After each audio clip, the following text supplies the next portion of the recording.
Hello everyone, welcome to the channel study with Pooja. इस video में करेंगे इकोलॉजी के जितने भी मास्टर कैडर में प्रीवियस ईयर क्वेश्चंस आए हुए हैं।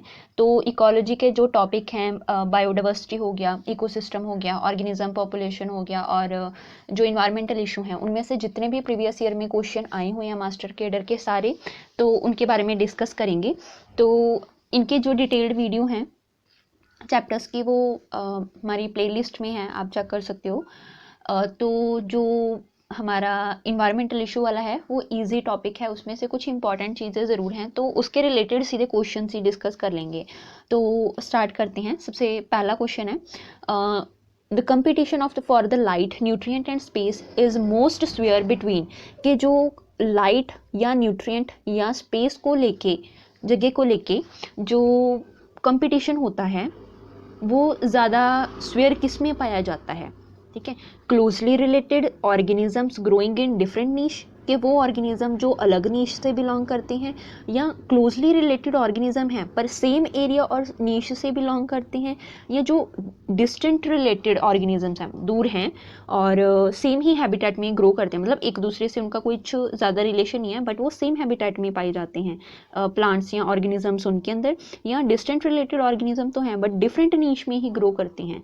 तो ज़्यादातर देखो कंपटीशन कब होता है, जब ऑर्गेनिज्म एक ही एरिया में, एक ही नीश के अंदर पाए जाते हैं और वो क्लोजली रिलेटेड होते हैं, उनकी रिक्वायरमेंट्स एक जैसी होती हैं, तो उनमें कंपटीशन ज़्यादा पाया जाता है।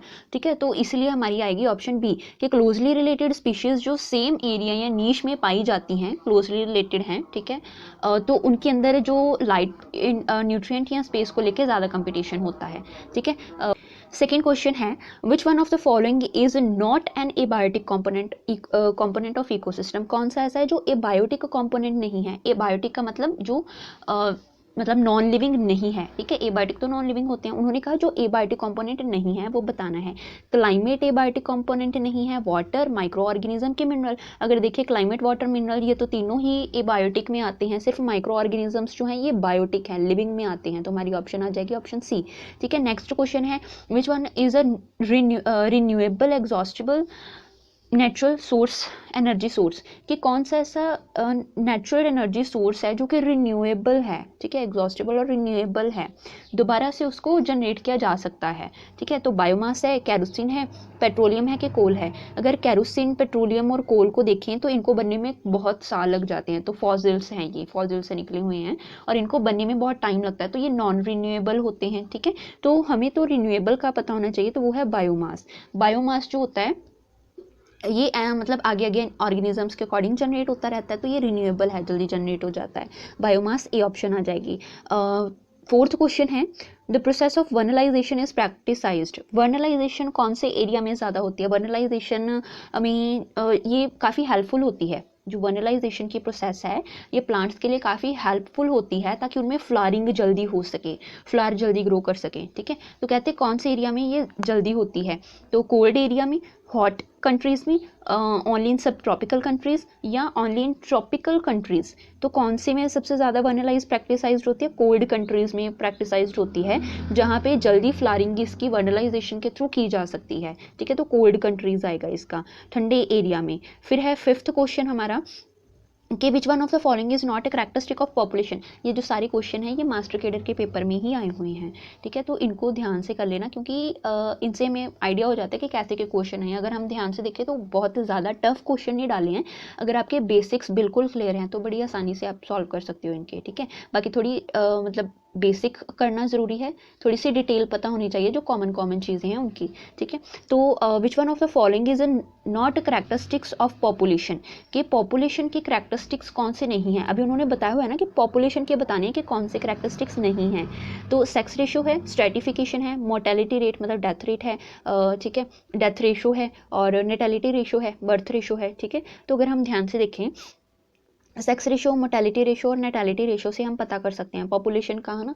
तो ये तो उसके करैक्टरिस्टिक्स हैं। तो स्ट्रेटिफिकेशन नहीं है, ठीक है, क्योंकि जो स्ट्रेटिफिकेशन होता है ये इकोसिस्टम का जो है ये यूनिट है, ठीक है। तो स्ट्रेटिफिकेशन इसका आंसर नहीं मतलब आएगा, ऑप्शन आएगी जो कि पॉपुलेशन की करैक्टरिस्टिक नहीं है, तो बी ऑप्शन, ठीक है। Plant species with a wide range of genetic distribution evolve into a local population known as, कहते हैं जो प्लांट स्पीशीज हैं, ठीक है, जिनमें कई सारी जेनेटिक डिस्ट्रीब्यूशंस पाई जाती हैं, जो कि मतलब काफ़ी सारी जेनेटिक उनमें जो हैं वो चेंजेस हैं, ठीक है, जेनेटिक बेस पे काफ़ी सारी उनमें वैरायटीज़ हैं।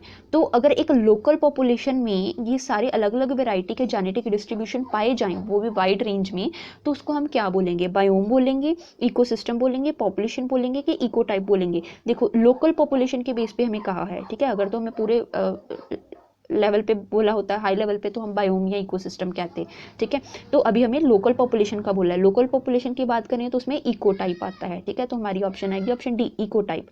नेक्स्ट क्वेश्चन है, which one of the following is not an functional unit of ecosystem, कि इकोसिस्टम का फंक्शनल यूनिट कौन सा नहीं है, ठीक है, वो बताना है, फंक्शनल यूनिट कौन सा नहीं है। तो प्रोडक्टिविटी है, स्ट्रेटिफिकेशन है, एनर्जी फ्लो है, डिकम्पोजिशन है। तो कौन सा फंक्शनल यूनिट नहीं है, हमने दो तरह के पढ़े हैं, ठीक है। इकोसिस्टम में दो तरह के यूनिट्स होते हैं, एक होते हैं फंक्शनल, एक होते हैं स्ट्रक्चरल, ठीक है। तो फंक्शनल यूनिट में प्रोडक्टिविटी, जीन फ्लो, ठीक है, ह्यूमिफिकेशन वगैरह की जो प्रोसेसेस हैं, डिकम्पोजिशन है, ये सारा कुछ फंक्शनल यूनिट में आता है। जबकि जो स्ट्रेटिफिकेशन है, स्ट्रेटिफिकेशन हमारा स्ट्रक्चरल यूनिट माना जाता है, ठीक है। तो स्ट्रेटिफिकेशन जो है या स्टैंडिंग क्रोप हो गया, है ना, तो वो वाले जो है वो हमारे स्ट्रक्चर में आते हैं। तो ये तो फंक्शनल का बोला है कि फंक्शनल में नहीं है, तो ऑब्वियसली स्ट्रेटिफिकेशन फंक्शनल में नहीं आता है, ठीक है। तो ऑप्शन बी आ जाएगी। नेक्स्ट है, which one of the following ecosystem type has the highest annual net productivity. देखो कहते कि इकोसिस्टम में कौन सा ऐसा टाइप होगा जिसके अंदर जो हाईएस्ट एनुअल नेट प्रोडक्टिविटी होगी, नेट प्राइमरी प्रोडक्टिविटी होगी। हमने पढ़ा था प्रोडक्टिविटी दो तरह की है मेन, प्राइमरी और सेकेंडरी प्रोडक्टिविटी। प्राइमरी जो प्रोड्यूसर्स बनाते हैं, ठीक है, वो प्राइमरी प्रोडक्टिविटी है। फिर उन्होंने कहा है नेट प्राइमरी प्रोडक्टिविटी, ठीक है। एक होती है प्राइमरी प्रोडक्टिविटी के फर्दर दो टाइप हैं, एक होती है ग्रोस प्राइमरी प्रोडक्टिविटी, एक होती है नेट प्राइमरी प्रोडक्टिविटी, ठीक है। तो नेट प्राइमरी प्रोडक्टिविटी हमें कहा है, ग्रोस प्राइमरी प्रोडक्टिविटी तो टोटल जो थी बायोमास टोटल प्रोड्यूस हुआ है प्रोड्यूसर्स के थ्रू, वो तो ग्रोस प्राइमरी प्रोडक्टिविटी है। उसमें से प्रोड्यूसर्स ने खुद कितना निकाल के, अपने लिए खुद कितना प्रोडक्ट निकाल के बाकी का जो छोड़ा है वो है नेट प्राइमरी प्रोडक्टिविटी, ठीक है। तो ये कहाँ पे ज़्यादा होगी, एनुअल बेस पे देखें तो प्रोडक्टिविटी कहाँ पे ज़्यादा होगी, जहाँ पे प्रोड्यूसर्स बहुत ज़्यादा होंगे। तो प्रोड्यूसर्स ऑप्शंस में से कहाँ पे ज़्यादा हैं, ट्रॉपिकल डेसीडियस फॉरेस्ट में, ट्रॉपिकल रेन फॉरेस्ट में, टेम्परेट डेसीडियस फॉरेस्ट में कि टेम्परेट एवरग्रीन फॉरेस्ट में। तो इसकी ऑप्शन आनी है option B, tropical rain forest में, ठीक है, क्योंकि ट्रॉपिकल रेन फॉरेस्ट में प्लांट्स बहुत ज़्यादा होते हैं, प्रोड्यूसर्स बहुत ज़्यादा हैं, और वहाँ पे फेवरेबल कंडीशंस भी मिल जाती हैं, प्रॉपर टेम्परेचर भी है, तो वहाँ पे ज़्यादा ग्रोथ होती है, ठीक है, बायोडाइवर्सिटी भी ज़्यादा होती है। नेक्स्ट क्वेश्चन है हमारा 9th, if we completely remove the decomposers from an ecosystem its functioning will be adversely affected because, कहते अगर हम डिकम्पोजर्स को इकोसिस्टम में पूरा ही हटा दें तो क्या इफेक्ट पड़ेगा। तो वैसे तो काफ़ी इफेक्ट पड़ता ही है, क्यों पड़ता है, बिकॉज रीज़न पूछ लिया उन्होंने हमें, ठीक है, क्यों पड़ता है, मिनरल मूवमेंट ब्लॉक हो जाएगी, या रेट ऑफ डिकम्पोजिशन ज़्यादा बढ़ जाएगी, या energy flow will be blocked, कि एनर्जी फ्लो ही रुक जाएगा, या herbivores will not receive solar energy, कि हार्बीवोरस को सोलर एनर्जी नहीं मिलेगी। देखो डिकम्पोजर्स क्या होते हैं, जो डेड मटेरियल को या प्लांट के वेस्ट हो गए, ठीक है, या एनिमल के वेस्ट हो गए, उनको डिग्रेड करके, तोड़ के, डिकम्पोज करके सिंपल पार्ट में कन्वर्ट करते हैं ताकि मिनरल्स बन सकें। तो अगर इकोसिस्टम में से ही डिकम्पोजर्स को हटा देंगे तो ऑब्वियसली मिनरल्स मूवमेंट जो है वो ही अफेक्ट होगी ना।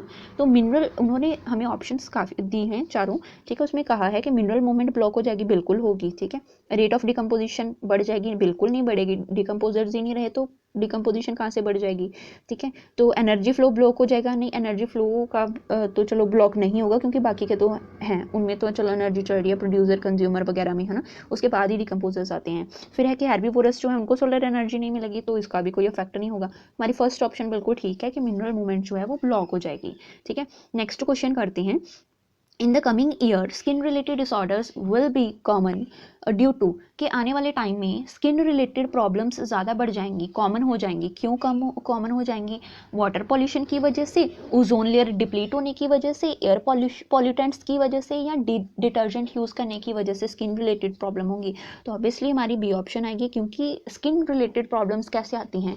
जब यूवी रेज जो होती हैं, अल्ट्रावायलेट रेज जो होती हैं, जब ओजोन लेयर में से पास कर जाती है। वैसे तो ओजोन लेयर रोकती है उनको, पर जहाँ से जो ये डिप्लीट हो चुकी है, ओजोन लेयर डिप्लीट हो चुकी है, ऐसे एरिया में से जो यूवी रेज हैं वो पेनिट्रेट करती हैं और हमारे एटमॉस्फेयर में आ जाती हैं, जिससे वो स्किन पे ज़्यादा अफेक्ट करती है। तो स्किन कैंसर होने के खतरे बढ़ जाते हैं इससे, ठीक है।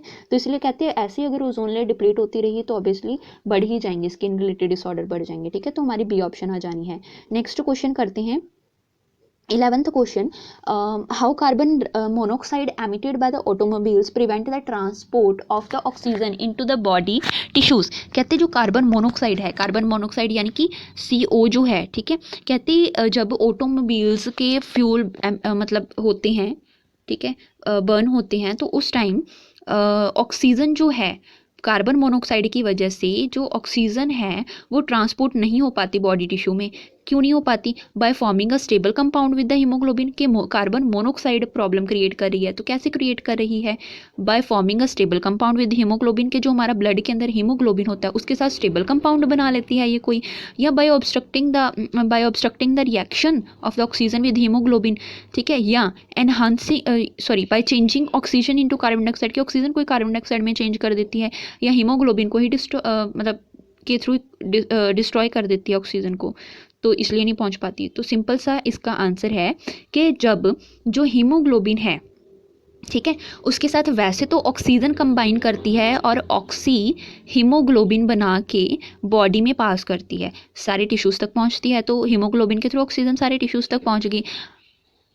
पर क्या होता है अगर कार्बन मोनोक्साइड जो है वो ऑटोमोबाइल से निकली और इन्वायरमेंट के मतलब एयर के थ्रू हमारे अंदर चली गई, तो ये हीमोग्लोबिन जो है ये कार्बन मोनोक्साइड के साथ मिल जाएगी। मतलब हीमोग्लोबिन ने तो बाइंड करना है, तो लंग्स में कार्बन मोनोक्साइड है तो ये हीमोग्लोबिन के साथ बाइंड करके कार्बोक्सी हीमोग्लोबिन बना देगी, ठीक है। तो उससे क्या होगा कि जो ऑक्सीजन सप्लाई रुक जाएगी, ठीक है, कम हो जाएगी, ब्लॉक हो जाएगी, प्रॉपर जा नहीं पाएगी, तो उससे सांस लेने में दिक्कत वगैरह हो जाएगी, ठीक है। अगर ज़्यादा लंबे टाइम तक ऐसा चलता रहे तो पर्सन की डेथ भी हो सकती है अगर एयर पैसेज जैसे ब्लॉक रहे तो, है ना। तो सिंपल सा आंसर इसका यही है कि स्टेबल कंपाउंड बना लेती है हीमोग्लोबिन के साथ। नेक्स्ट क्वेश्चन है हमारा एस्क्रिचिया कोलाई, ठीक है, एस्क्रिचिया कोलाई बैक्टीरिया है, कहते हैं it is used as an indicator organism to determine the pollution of the water with, कि वाटर के पॉल्यूशन को इंडिकेट करने के लिए जो एस्क्रिचिया कोलाई ऑर्गेनिज्म यूज़ किया जाता है वो मतलब कैसे पता चलता है उससे कि वाटर का पॉल्यूशन हुआ है, क्या चीज़ ऐसी है जिसके साथ वो काम मतलब इंटरेक्ट करके तो हमें बता देता है कि जो है ये वाटर पॉल्यूशन हो गया है, ठीक है। तो हैवी मेटल वाटर में मतलब अगर हो तो फीकल मैटर, इंडस्ट्रियल इफ्लुएंट, या pollen of the aquatic plant, कि एक्वेटिक प्लांट पानी में रहने वाले प्लांट्स के जो पॉलन है उनकी वजह से।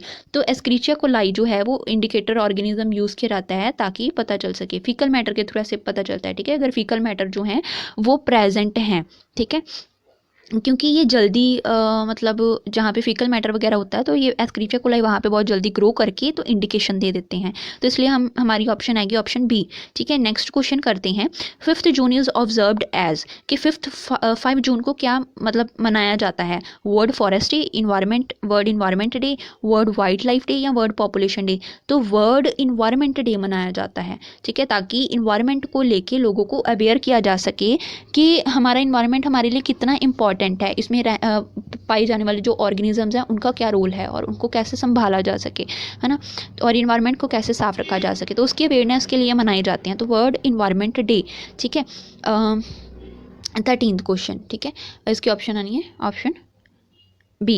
नेक्स्ट क्वेश्चन है river with the board high board value is, कि रिवर में जब बोर्ड वैल्यू ज़्यादा होगी, बोर्ड क्या है, biological oxygen demand, biological oxygen demand अगर ज़्यादा है रिवर के अंदर तो इसका मतलब कि उसमें जो बैक्टीरिया हैं, एरोबिक बैक्टीरिया जो हैं वो ज़्यादा ऑक्सीजन को यूज़ कर रहे हैं ताकि वो वाटर को क्लीन कर सकें, है ना। वैसे तो बोर्ड यही होता है कि 1 लीटर वाटर के अंदर कितने जो बैक्टीरिया हैं वो ऑक्सीडाइज कर रहे हैं ताकि ऑर्गेनिक मैटर जो है वो मतलब डिग्रेड हो सके, ठीक है, तो वो बोर्ड होता है। तो कहते हैं अभी बोर्ड की वैल्यू जितनी ज़्यादा होगी उतना ही पॉल्यूशन हमेशा ज़्यादा होगा, ठीक है। तो river with the high board value यानी कि वो ज़्यादा पॉल्यूटेड है, ज़्यादा क्लीन है, ज़्यादा प्रोडक्टिव है, या कोई भी नहीं, ऑब्वियसली ज़्यादा पॉल्यूटेड है, ठीक है। बोर्ड वैल्यू जितनी ज़्यादा, तो जैसे सीवेज वाटर उसमें बोर्ड वैल्यू ज़्यादा होती है क्योंकि उसके अंदर कई सारे माइक्रोब्स होते हैं, हार्मफुल भी तो होते ही हैं, ठीक है, और जो फंजाई वगैरह कुछ हद तक होती है, ठीक है, फिकल मैटर वगैरह होता है या सॉलिड वेस्ट वगैरह पाए जाते हैं, तो वो उसकी बोर्ड वैल्यू ज़्यादा होती है। अगर उसको अनट्रीट किए बिना ही, मतलब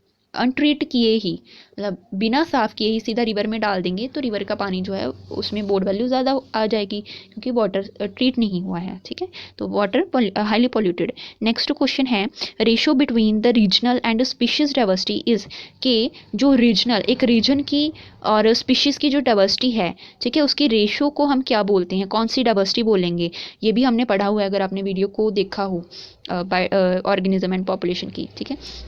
तो अल्फ़ा डाइवर्सिटी है, बीटा डाइवर्सिटी है, गैमा है कि कोई भी नहीं है। अगर तो देखो पूरे मतलब बड़े एरिया की अगर हम बात करें तो गैमा डाइवर्सिटी होती है, ठीक है। अकेले स्पीशीज़ के बीच बीच की बात करें तो वो अल्फ़ा डाइवर्सिटी है। अगर रीजनल और स्पीशीज़ डाइवर्सिटी दोनों देखी जाएँ तो वो बीटा डाइवर्सिटी में आती है, ठीक है। तो बीटा डाइवर्सिटी बी ऑप्शन इसकी करेक्ट है। नेक्स्ट क्वेश्चन है which of the following statement is not correct, कौन सी स्टेटमेंट सही नहीं है।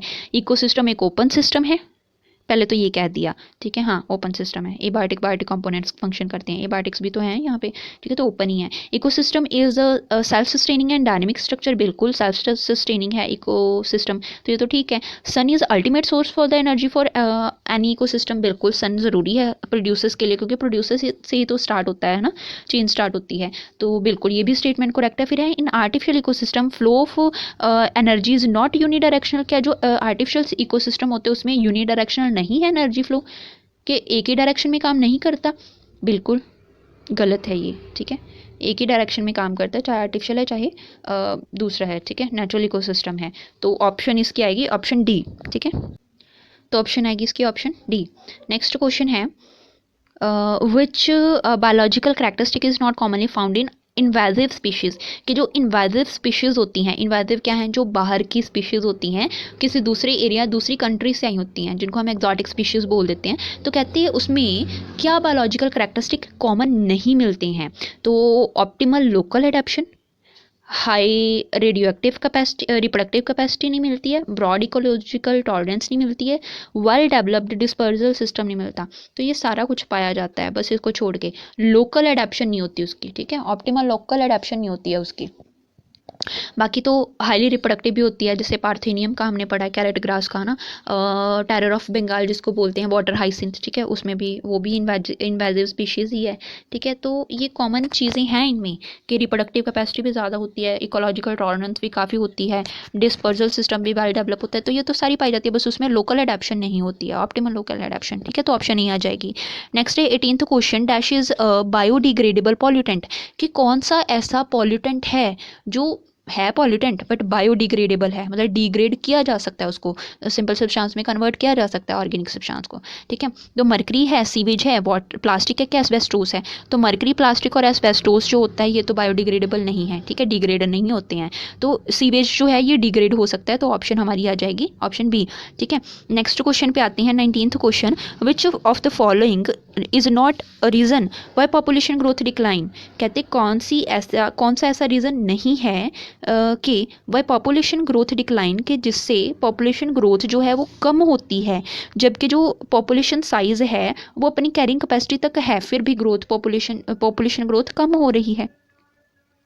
तो क्या रीज़न नहीं है, क्लाइमेट बिकम फेवरेबल, अनफेवरेबल, कि क्लाइमेट अगर अनफेवरेबल हो जाए तो ये रीज़न नहीं है, या कंपटीशन फॉर रिसोर्सेज इंक्रीज़, या प्रीडेशन रेट बढ़ जाए अगर, तो फिर फोर्थ है कि डिसीज़ रेट अगर बहुत बढ़ जाए, तो ऑब्वियसली डिसीज रेट बढ़ जाए या प्रेडेशन रेट बढ़ जाए या कंपटीशन बढ़ जाए तो पॉपुलेशन ग्रोथ डिक्लाइन हो जाती है। तो ये वाला है कि क्लाइमेट बिकम अनफेवरेबल, ठीक है। तो ये वाली हमारी ऑप्शन आ जानी है, ऑप्शन ए 19th की। 20th क्वेश्चन है pyramid of number in grassland ecosystem, कि ग्रासलैंड इकोसिस्टम में पिरामिड नंबर मतलब जो पिरामिड जो है वो हमेशा किस तरह से जाता है, ठीक है, नंबर के बेस पे। पिरामिड ऑफ नंबर के बेस पे हम कह रहे हैं, बायोमास वगैरह नहीं, ठीक है। तो ग्रासलैंड इकोसिस्टम क्या होगा, हमेशा इन्वर्टेड होगा, मतलब नीचे की तरफ जाएगा, ऐसे कम होता जाएगा, ठीक है, या हमेशा अपराइट जाएगा, ऐसे ऊपर की तरफ ऐसे जाएगा, या हमेशा इरेगुलर होगा, कभी बड़ा कभी कम हुआ, या स्पिंडल शेप का होगा।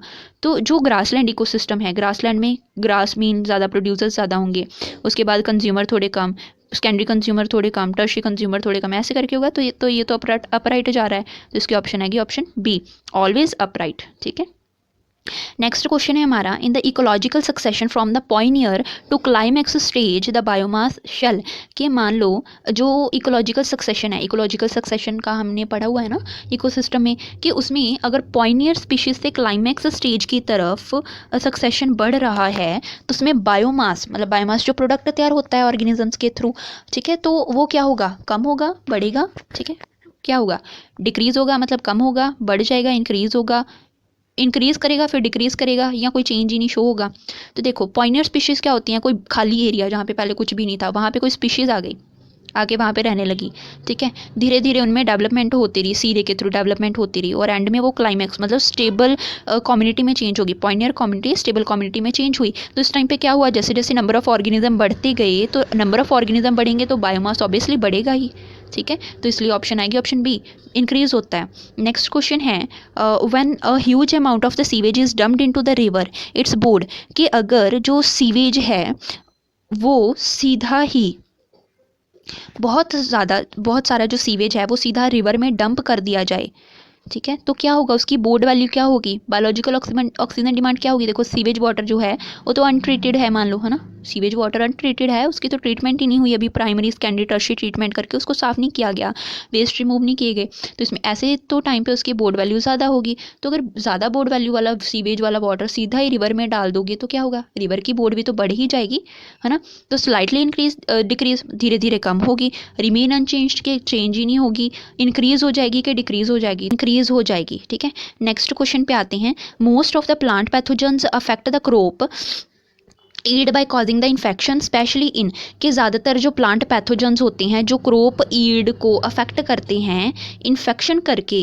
तो वो कहाँ पे ज़्यादा होंगे, देखो जहाँ पे टेम्परेचर ज़्यादा होगा, ह्यूमिडिटी ज़्यादा होगी, वहाँ पे बैक्टीरिया वगैरह पैथोजेंस वगैरह ज़्यादा ग्रो करेंगे और अफेक्ट कर देंगे, है ना, इन्फेक्शन कॉज कर सकते हैं, प्लांट्स को ख़राब कर सकते हैं। तो अभी टेम्परेचर कहाँ पे ज़्यादा है, ह्यूमिडिटी कहाँ पे ज़्यादा होती है, ट्रॉपिकल क्लाइमेट में, टेम्परेट क्लाइमेट में, डेजर्ट में, कि आर्कटिक में।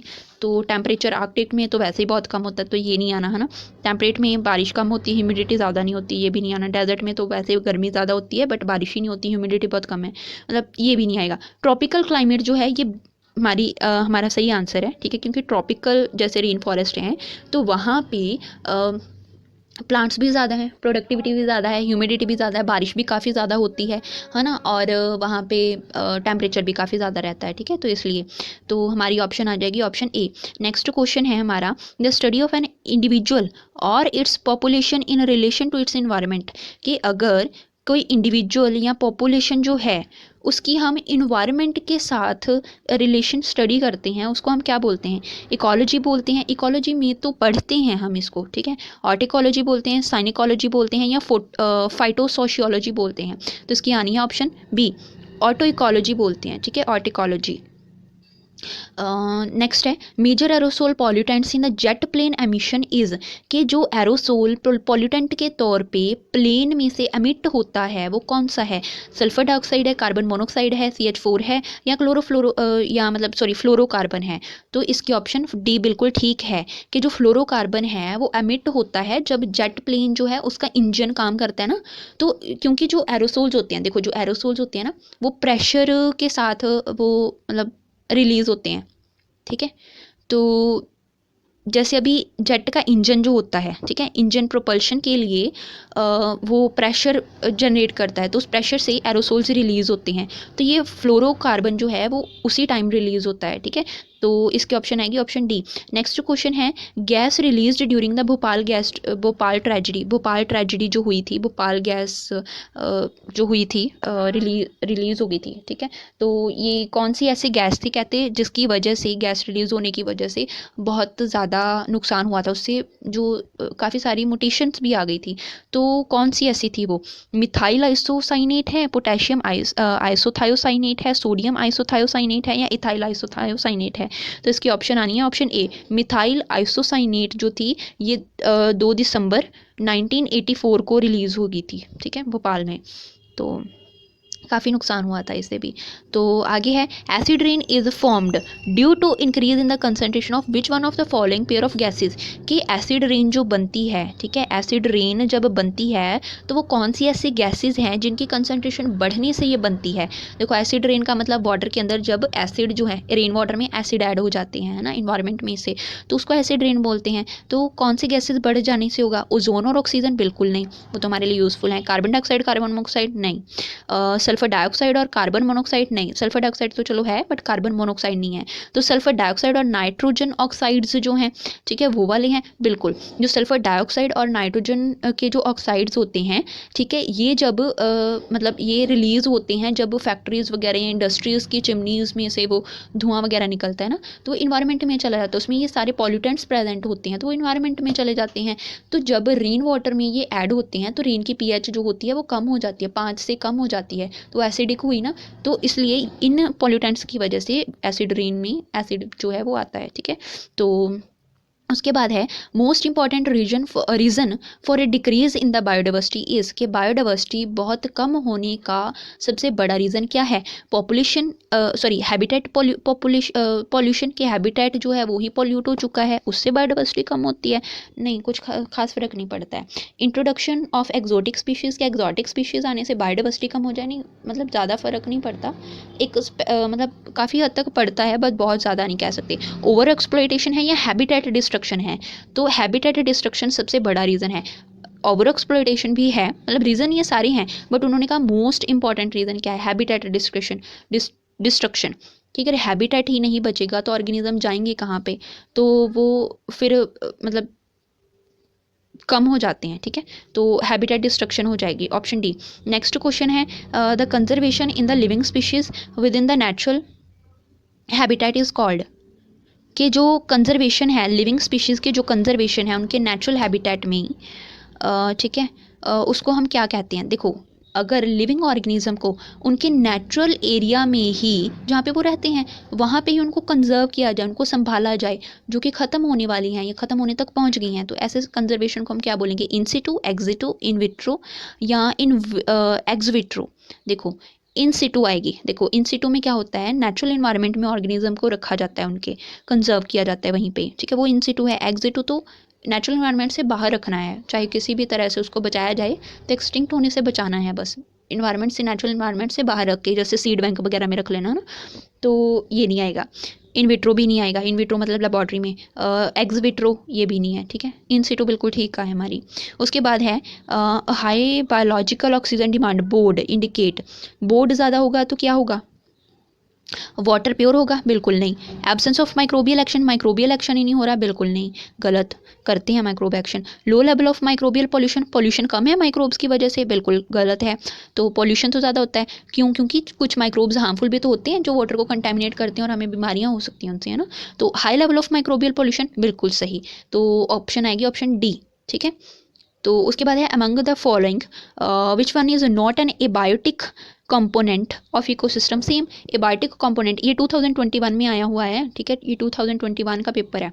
तो कहते कि क्वेश्चन है, तो एबायोटिक कंपोनेंट कौन सा नहीं है? नॉन लिविंग पार्ट कौन सा नहीं है? कंपोनेंट कौन सा? माइक्रो ऑर्गेनिजम्स, क्लाइमेट, मिनरल के वाटर? तो माइक्रो ऑर्गेनिज्म है क्योंकि वो बायोटिक हैं। इन्होंने तो वही बोला ना कि जो एबायोटिक नहीं है, मतलब जो बायोटिक है, बायोटिक तो माइक्रो ऑर्गेनिज्म है। नेक्स्ट क्वेश्चन है लिकन्स हो गए which are capable of initiating the ecological succession even on a bare rock is actually a symbiotic association of. कहते जो लिकन्स होते हैं, लिकन्स कब किससे बनते हैं? देखो एल्गेई और फंजाई दोनों मिलते हैं तो लिकन्स बनते हैं सिम्बायोटिक एसोसिएशन करके, ठीक है। कहते हैं which are capable of initiating the ecological succession, ये बेयर रॉक पे, बेयर मतलब जो रॉक खाली चट्टानें खाली, वहाँ पे कुछ भी नहीं, सॉइल फॉर्मेशन भी नहीं हुई, वहाँ पे ये इकोलॉजिकल सक्सेशन करते हैं लिकन्स, ठीक है। तो लिकन्स कौन सी एसोसिएशन कर रहे हैं, मतलब कौन सी सिम्बायोटिक एसोसिएशन, कौन से ऑर्गेनिज्म करेंगे, तो लिकन बन के ये बेरॉक पे जो है वो मॉसेस वगैरह को ग्रो होने में हेल्प करेंगे सॉइल फॉर्मेशन करके। तो algae bacteria, algae fungi, bacteria fungi, और फंजाई और मोसिस। तो मोसिस तो बाद में ग्रो करते हैं, अगर लिकन्स ग्रो करते हैं उसके बाद, ठीक है। तो इसकी ऑप्शन हमारी एल्गाई और फंजाई आएगी, ऑप्शन बी, ठीक है। नेक्स्ट क्वेश्चन है हमारा, विच one of the following is the primary green house gas emitted through the human activities, कि ह्यूमन एक्टिविटीज़ के थ्रू कौन सी प्राइमरी ग्रीन हाउस गैस जो है वो एमिट होती है, प्राइमरी बतानी है, ठीक है, कि प्राइमरी ग्रीन हाउस गैस कौन सी है जो ह्यूमन एक्टिविटीज़ के थ्रू एमिट होती है।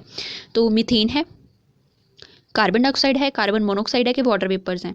तो मीथेन तो प्रोड्यूस नहीं होती है, ठीक है, कार्बन मोनोऑक्साइड हम प्रोड्यूस नहीं करते हैं, वो तो बर्निंग के थ्रू होती है। तो ह्यूमन एक्टिविटी का उन्होंने पूछा, कार्बन डाइऑक्साइड है, वाटर वेपर है। देखो वाटर वेपर जो होते हैं ये गैस नहीं है, तो उन्होंने तो गैस पूछी है, तो कार्बन डाइऑक्साइड आएगी हमारी, ठीक है, क्योंकि carbon dioxide green house gas है। ग्रीन हाउस गैसेस क्या होती हैं, जो एटमॉस्फेयर में से जब सनलाइट आती है तो वो अर्थ के सरफेस से टकरा के जब वो ऊपर की तरफ जाती हैं, ठीक है, तो एटमॉस्फेयर में जो गैसेस उसको रोक लेती हैं, उस हीट को, और इन्वायरमेंट को वार्म कर देती है, गर्म कर देती हैं, टेम्परेचर बढ़ा देती हैं, उनको हम बोलते हैं ग्रीन हाउस गैसेस। तो कौन सी है, कार्बन डाइऑक्साइड मेन है। तो हमारी एक्टिविटीज़ के दौरान भी जब हम रेस्पिरेशन हमारी होती है तो उसके दौरान कार्बन डाइऑक्साइड ही तो प्रोड्यूस होती है, वही तो एक्सहेल करते हैं हम, ठीक है। तो ऑप्शन बी आ जाएगी। नेक्स्ट क्वेश्चन है, which of the following are the constant of the phytochemical smog. तो फाइटोकेमिकल स्मॉग के कॉन्स्टेंट क्या है, मतलब किस चीज़ से फाइटोकेमिकल स्मॉग बनती है, स्मोक नहीं स्मॉग बनती है, ठीक है। सनलाइट से, वॉलेटाइल ऑर्गेनिक कंपाउंड अगर हो, और नाइट्रोजन ऑक्साइड प्रेजेंट हो, ठीक है, इन तीनों में से तीनों ही अगर हो तो सनलाइट और वॉलेटाइल ऑर्गेनिक कंपाउंड की वजह से, सनलाइट और नाइट्रोजन ऑक्साइड की वजह से, या वॉलेटाइल ऑर्गेनिक कंपाउंड या नाइट्रोजन ऑक्साइड की वजह से। तो इसकी ऑप्शन आनी है ऑप्शन ए, ठीक है, सनलाइट, वॉलेटाइल कंपाउंड और नाइट्रोजन ऑक्साइड की हेल्प से। तो ऑप्शन ए आ जाएगी, तीनों ही जो हैं फाइटोकेमिकल स्मॉग बनाते हैं, ठीक है। उसके बाद नेक्स्ट क्वेश्चन है हमारा 35th, which one of the following statement is true about biological oxygen demand. अभी आप देखो जो बायोलॉजिकल ऑक्सीजन डिमांड है ये हम जो माइक्रोबियन ह्यूमन वेलफेयर है उसमें भी पढ़ते हैं, ठीक है, सीवेज ट्रीटमेंट में, ठीक है। इसके अलावा हमने ये इकोलॉजी में भी पढ़ा हुआ है, इकोलॉजी में जो लास्ट चैप्टर है हमारा इन्वायरमेंटल इश्यूज उसमें भी ये आता है ना, तो वाटर पॉल्यूशन वाले में। तो ये इंपॉर्टेंट है, जितने भी क्वेश्चन हैं मैक्सिमम रिपीट हो के इन्हीं में से ही क्वेश्चन पूछे गए हैं, ठीक है, तो ध्यान से करना है ये। तो विच one of the following statement, board को लेके कौन सी स्टेटमेंट बिल्कुल ठीक है वो बतानी है हमें। तो नीचे बताया कि it shows the amount of oxygen required, के जिसमें मतलब अमाउंट ऑफ ऑक्सीजन रिक्वायर्ड होती है, ज़्यादा चाहिए। तो अमाउंट ऑफ ऑक्सीजन ज़्यादा किस लिए चाहिए, to oxidise the organic compound into inorganic material, बिल्कुल नहीं, ऑर्गेनिक को इनऑर्गेनिक में नहीं बदलते। Remove both degradable non degradable waste in water, कि दोनों को ही डिग्रेड करने के लिए, मतलब चाहे वो नॉन डिग्रेडेबल हैं चाहे वो डिग्रेडेबल हैं, उनको रिमूव करने के लिए ये ऑक्सीजन रिक्वायर्ड है बोर्ड में, बिल्कुल नहीं। To decompose the organic waste in the water, या कोई भी स्टेटमेंट सही नहीं है। तो इसके ऑप्शन आएगी ऑप्शन सी, कि जो भी ऑर्गेनिक वेस्ट जो प्रेजेंट है वाटर के अंदर उसको डिकम्पोज करना है और सिंपल सब्सटेंस में कन्वर्ट करना है, उसके लिए बैक्टीरिया, एरोबिक बैक्टीरिया जो है उनको ऑक्सीजन की ज़रूरत पड़ती है। तो ऑप्शन सी आ जाएगा। नेक्स्ट क्वेश्चन है, an ecosystem having the highest primary productivity is, कि वो इकोसिस्टम जिसमें ज़्यादा प्राइमरी प्रोडक्टिविटी है वो कौन सा है, इकोसिस्टम का कौन सा पार्ट है, ठीक है, बायोम कौन सा है जहाँ पे प्राइमरी प्रोडक्टिविटी ज़्यादा है। तो जहाँ पे प्रोडक्टिविटी कहाँ पे ज़्यादा होगी, जहाँ पे प्रोड्यूसर्स बहुत ज़्यादा होंगे। प्रोड्यूसर्स कहाँ पे ज़्यादा होंगे, जहाँ पे प्रॉपर इन्वायरमेंट पाया जाता है, टेम्परेचर ज़्यादा हो, रेनफॉल ज़्यादा हो, है ना, स्पेस ज़्यादा हो वहाँ पे। तो tropical rain forest, temperate forest, coniferous forest की शर्बी थॉर्न फॉरेस्ट। तो ट्रॉपिकल रेन फॉरेस्ट, देखो ट्रॉपिकल रेन फॉरेस्ट बड़ा इंपॉर्टेंट है, ठीक है, इकोसिस्टम में भी ये टॉपिक आता है। तो यहाँ से 4-5 क्वेश्चन तो बन ही गए हैं, है ना, पिछले जितने भी मास्टर केडर आए हैं, ठीक है। देन है greatest amount of energy is available at which of the following level, कि कहाँ पे सबसे ज़्यादा अमाउंट ऑफ एनर्जी अवेलेबल होती है, कौन से लेवल पे सबसे ज़्यादा अमाउंट ऑफ एनर्जी प्रेजेंट होती है, टर्शियरी कंज्यूमर लेवल पे, सेकेंडरी कंज्यूमर पे, प्रोड्यूसर पे, कि डिकम्पोजर पे। देखो अभी यहाँ पे आते हैं अगर हम, ठीक है, तो यहाँ पे प्रोड्यूसर हैं, प्रोड्यूसर से प्राइमरी कंज्यूमर, फिर सेकेंडरी कंज्यूमर, ठीक है, सेकेंडरी कंज्यूमर, फिर टर्शरी कंज्यूमर। जैसे जैसे ऊपर की तरफ, जैसे जैसे अगले अगले टॉपिक लेवल में जाते जाएंगे तो एनर्जी तो कम होती जाएगी। तो सबसे ज़्यादा एनर्जी कहाँ पे है? प्रोड्यूसर लेवल पे है, क्योंकि उसने सबसे ज़्यादा प्रोड्यूस किया तो उससे ही तो आगे पास करी है, वो सब प्राइमरी है, सबसे पहले आता है, तो प्रोड्यूसर लेवल पे ही होगी ना, तो इसलिए ऑप्शन हमारी आ जानी है ऑप्शन सी। ठीक है, नेक्स्ट क्वेश्चन है हमारा, Minamata diseases due to. Minamata disease किसकी वजह से होती है? मीनामाटा डिसीज जापान में फैली थी। ठीक है, तो किसकी वजह से? मरकरी की वजह से, सल्फर डाइऑक्साइड, हाइड्रोजन सल्फाइड या लेड की वजह से? तो मरकरी की वजह से फैली थी ये। ठीक है, तो ये फैली थी मरकरी की वजह से, इसलिए ऑप्शन आनी है ऑप्शन ए। नेक्स्ट क्वेश्चन है, which pair of the geographical area shows a maximum diversity in our country. हमारे यहाँ पे इंडिया में सबसे ज़्यादा डाइवर्सिटी वाले जियोग्राफिकल एरियाज कौन से हैं, वो पेयर में बताने हैं, है ना। तो कौन से? ईस्टर्न घाट और वेस्ट बंगाल, नहीं वेस्ट बंगाल में नहीं है, सुंदरबन और run of Kutch, eastern Himalaya और वेस्टर्न घाट, या केरला एंड पंजाब। तो जो हमारी कंट्री में सबसे ज़्यादा डाइवर्सिटी पाई जाती है जियोग्राफिकल एरिया के बेस पे, वो है ईस्टर्न हिमालय और वेस्टर्न घाट में। ठीक है, ईस्टर्न हिमालय और वेस्टर्न घाट में ऐसी भी स्पीशीज़ हैं जो कि वैसे एक्सटिंक्ट, मतलब वैसे बहुत कम पाई जाती हैं, बट वहाँ पे वो स्पीशीज़ ज़रूर हैं। ठीक है, तो ईस्टर्न हिमालय और वेस्टर्न घाट में सबसे ज़्यादा डाइवर्सिटी जो है वो पाई जाती है। ये वाली ऑप्शन बिल्कुल ठीक आ रही है पेयर के बेस पे देखें तो। ठीक है, पेयर के बेसिस पे बिल्कुल ठीक है, तो सी ऑप्शन आएगी। नेक्स्ट क्वेश्चन है, first national park established in India. India में जो फर्स्ट नेशनल पार्क बनाई गई थी वो कौन सी थी? Kanha, Periyar, Corbett, Jim Corbett National park है ना, या बंदीपुर नेशनल पार्क। तो सबसे पहले आई थी जिम कॉर्बेट, जो है जिम कॉर्बेट नेशनल पार्क जो है, ठीक है, उत्तरांचल में, तो ये आई थी सबसे पहले। ठीक है, ये सबसे पहले इस्टेब्लिश हुई थी, तो ऑप्शन आएगी option C, Corbett, Jim Corbett National Park. Next है, मैब स्टैंड्स फॉर। मैब का क्या मतलब है? मैब जो था इसका क्या मतलब है वो बताना है हमें। मैब का मतलब मैन एंड बायोटेक्नोलॉजी है, मटेरियल एंड बायोलॉजी है, मैन एंड बायोस्फीयर है, कि मैन एंड बायोलॉजी है। देखो, मैब का मतलब है मैन एंड बायोस्फीयर प्रोग्राम। ठीक है, मैन एंड बायोस्फीयर, ठीक है, ये प्रोग्राम था जो कि स्टार्ट किया गया था सबसे पहले। ठीक है, तो आई थिंक यूनेस्को के थ्रू स्टार्ट किया था, बट इंडिया में ये 1984 में आया था। मैब जो था ना, मैब जो था, ये प्रोग्राम जो था, ये इंडिया में 1984 में आया था। इसका मतलब है मैन एंड बायोस्फीयर प्रोग्राम। ठीक है, तो बस हाँ, यहीं तक हमारे जो पिछले मास्टर केडर में क्वेश्चंस आए हुए हैं वो इतने ही हैं, मतलब काफ़ी सारे हैं, फिर भी 41 क्वेश्चन आ गए हैं। ठीक है, एक दो शायद रिपीट होंगे। मतलब मैंने ये सारे जितने भी हमारे मास्टर केडर के अलग अलग कोड थे उनमें से बॉटनी ज़ूलॉजी, क्योंकि कॉमन टॉपिक हैं, तो बॉटनी ज़ूलॉजी जहाँ से भी मिले तो ये सारे क्वेश्चन वहीं से हैं। ठीक है, तो एक बार इनको आप ज़रूर देख लेना, क्योंकि इससे आपको फ़ायदा होगा कि आपको पता चल जाएगा कौन से टॉपिक्स में से किस तरह के क्वेश्चन बन जाते हैं। ठीक है, तो अगर हम यहाँ पे देखें तो कुछ खास मुश्किल क्वेश्चन नहीं थे, आसान थे, बट आपको मतलब प्रॉपर पता होना चाहिए चीज़ों के बारे में। अगर तो आपने अच्छे से स्टडी किया हुआ है थोड़ा, है ना, पहले से ही, तो काफ़ी फ़ायदा होगा। ठीक है, बाकी नेक्स्ट वीडियोस में हम आगे के टॉपिक्स जो हैं वो कंप्लीट करेंगे। वीडियो आपको अच्छी लगी हो तो लाइक ज़रूर कर देना और चैनल को सब्सक्राइब कर लो अगर नहीं हो तो बाकी के जो ये पीडीएफ अगर हैं तो वो लिंक डिस्क्रिप्शन में है टेलीग्राम चैनल का, तो आप वहाँ से ज्वाइन करके तो ये ले सकते हो, पीडीएफ ले सकते हो। तो बाकी करते हैं नेक्स्ट वीडियो में। Thanks for watching the video.